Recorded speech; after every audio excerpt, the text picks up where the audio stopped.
The pack is back. The wolves are coming. Restoring a long-missing link to America's oldest national park. In 1995, the federal government made headlines with a grand and controversial experiment, bringing endangered gray wolves back to central Idaho and Yellowstone National Park. It will close a chapter that some think was one of man's ugliest campaigns to exterminate an animal. Well, some people call wolf restoration to the Northern Rockies of the U.S. the most significant and greatest wildlife conservation success story of the 20th century. And that's when the real battle began. It was unfortunate that more of us did not think harder about the potential for the backlash. From a wildlife standpoint, wolves are a smashing success. From a social experiment standpoint, the wolf reintroduction has been a disaster of the greatest degree, and we're going to pay for that in years to come.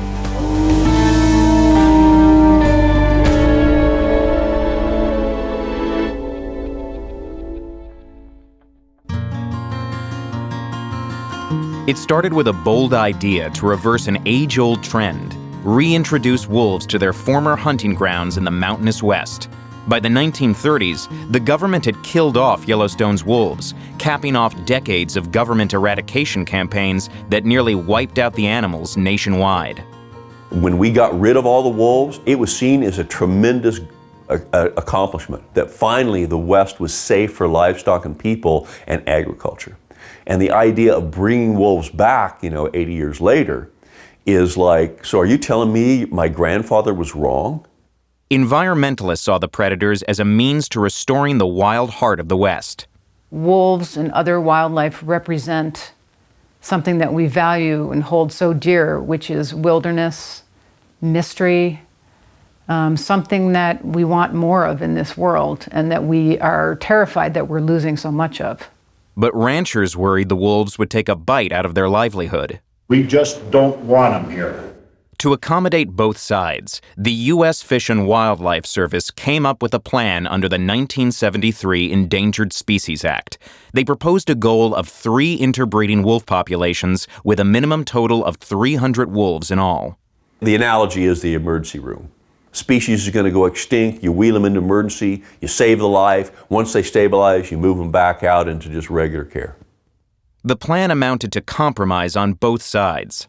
I would like to see a wolf on every hill, but I'm a pragmatist. Lisa Upson first joined the wolf fight as a wildlife advocate for the National Resources Defense Council.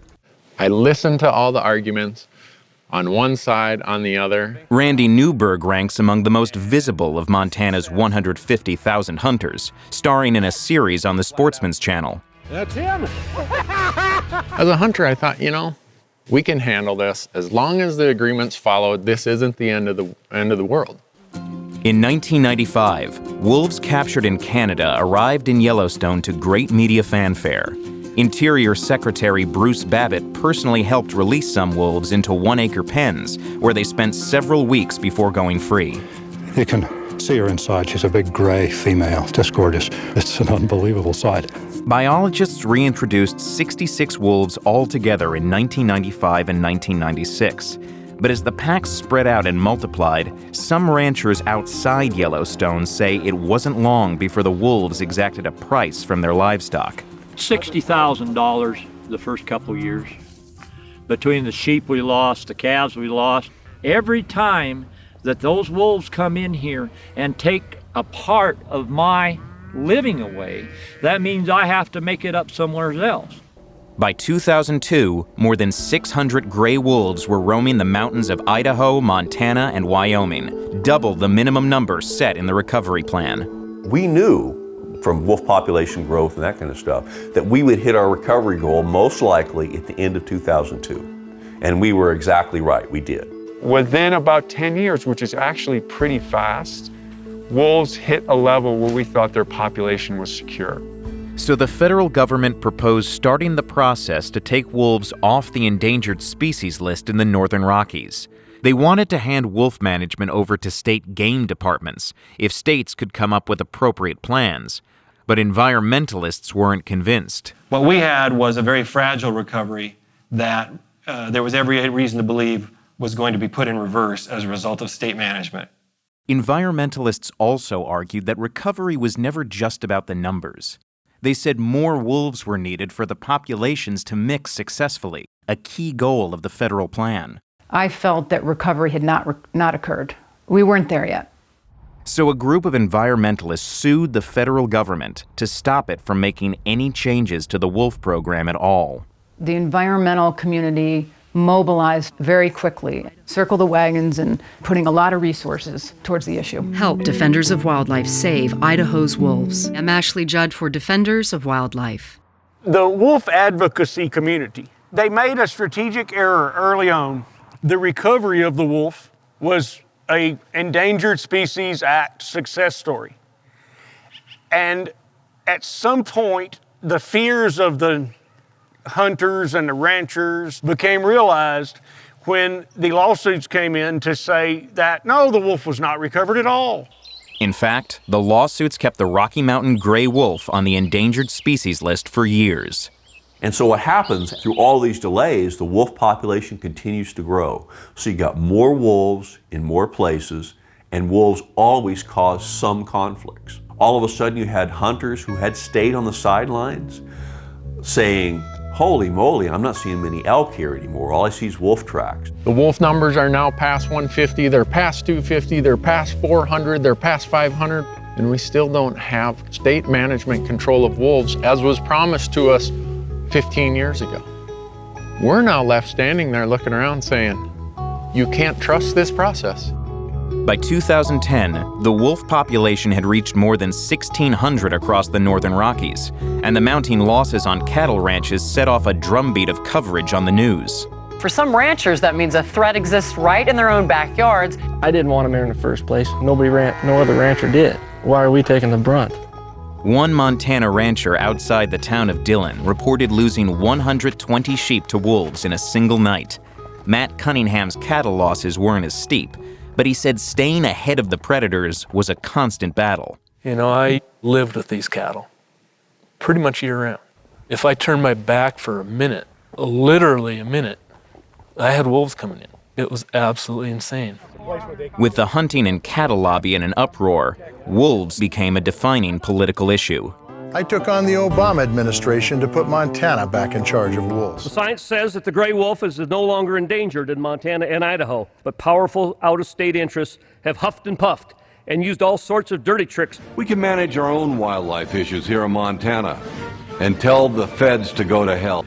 I was noticing that formerly very reasonable people were beginning to despise the Endangered Species Act, the wolf recovery, the whole thing. It became a metaphor for overreaching federal power, and that metaphor was very powerful. Powerful enough that in 2010, two Western congressmen stepped in and did something unprecedented. They attached a rider to an unrelated federal budget resolution, and the language legally removed wolves from the endangered list in 5 Western states. When the measure passed the following year, it was historic. I thought it was an incredibly dangerous thing to do. We had an Endangered Species Act, which to me is one of the most visionary laws the United States of America ever made. And all of a sudden we had Congress deciding that this animal doesn't belong on it anymore. Some worry that congressional interference in the wolf fight could open the door to a future where politics, rather than science, determines which animals stay on the endangered list. I think we were all so busy stridently supporting our campaign, and we didn't look at the bigger picture. And so, you know, all of a sudden it was like, wow, this could go very badly. And it did. Since 2010, members of Congress have introduced bills, riders, or amendments individually targeting more than 10 species protected under the Endangered Species Act. The measures proposed everything from weakening safeguards for animals to removing species from the endangered list entirely. No species has come off the endangered list so far, but the legacy has a few environmentalists questioning their tactics during the fight for wolves. It was really clear that the potential for backlash was upon us. I think it blew up in our face. The battle continues in Wyoming, where a federal judge recently ruled the state's management plan was inadequate and put wolves back on the endangered species list there. Meanwhile, Montana regulates hunting of its more than 600 wolves to keep pack populations above the federal minimum, but away from cattle, which means Matt Cunningham's dawn patrols are turning up fewer wolf tracks in his calving pasture. It has made a huge difference for us. 2 or 3 years ago, there were wolves here that I had named. Every day they were the same ones. And they were always the troublemakers. And like I say, those are the ones that were the first ones to go when they opened up a hunting season. And whatever the cost and however messy the means, federal biologists say the end result has been a recovered species. Wolf recovery to Yellowstone is a National Park Service success story. It's been painful to a lot of people, but this was not a scientific project to determine the best way to restore wolves.